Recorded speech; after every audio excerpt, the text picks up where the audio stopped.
Patrice, si tu peux un peu te présenter. Bien sûr. Donc Patrice David, j'ai 50 ans, je suis marié, j'ai 4 enfants, j'ai toujours vécu dans le Dunkerquois. Et je suis au défi Dunkerquois depuis 2008. À l'époque, tu m'as demandé d'être délégué communal sur la commune de Petite-Sainte, où j'habite, et ce que j'ai accepté, bien évidemment.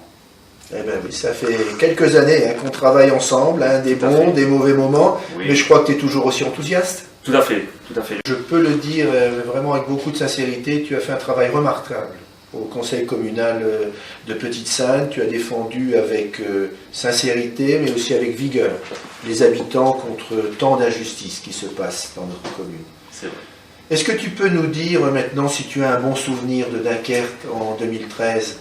Alors, un bon souvenir de Dunkerque, oui. Je vais parler de quelque chose où on était rassemblés tous les deux. C'est la réunion publique du 26 juin dernier où nous avons défendu les intérêts des Dunkerquois et des gens de Petite-Sainte contre l'Arena. Ça, pour moi, c'est un excellent souvenir parce que, crois-moi, tu le sais beaucoup mieux que moi, mais quand on écoute les gens, là, les gens disent « Monsieur Delbar, maire de Dunkerque, là, il s'est pris une grosse claque derrière les oreilles. » Parce qu'il n'a pas pu aller jusqu'au bout de son projet.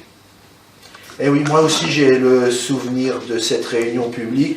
Et je me souviens qu'au moment où les gens nous applaudissaient, toi tu avais parlé du Céveso, moi ensuite j'avais parlé des mensonges sur les subventions.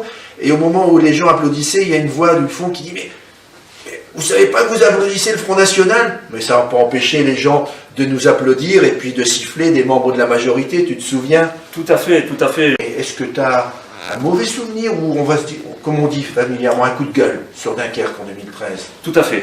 De l'argent dépensé inutilement, je pense au FRAC, 18 millions d'euros, c'est une absurdité. On peut dépenser cet argent dans beaucoup d'autres domaines sur le Dunkerquois et pour les habitants de Dunkerque.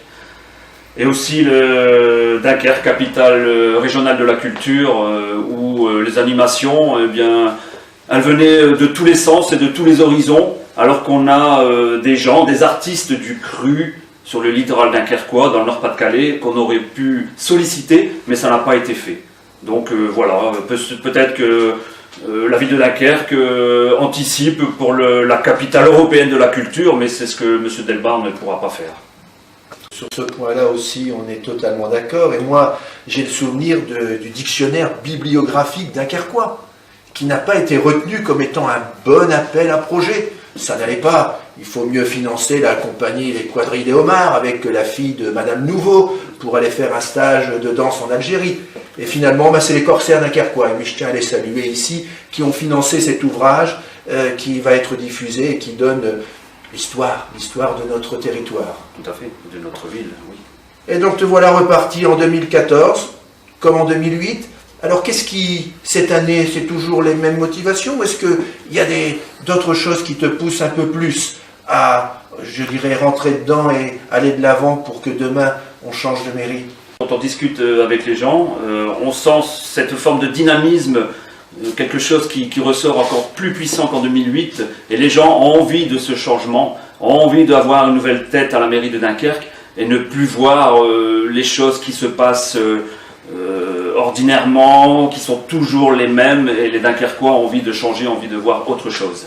Je suis également persuadé, et ça je pense que c'est une leçon pour nous, le porte-à-porte, le contact direct, les marchés, aller voir les gens, et c'est extrêmement enrichissant d'ailleurs pour nous-mêmes d'apprendre, et puis les gens, on voit qu'ils ont envie de s'exprimer, ils ont envie de libérer leurs paroles. Tout à fait. Merci Patrice. Merci bien.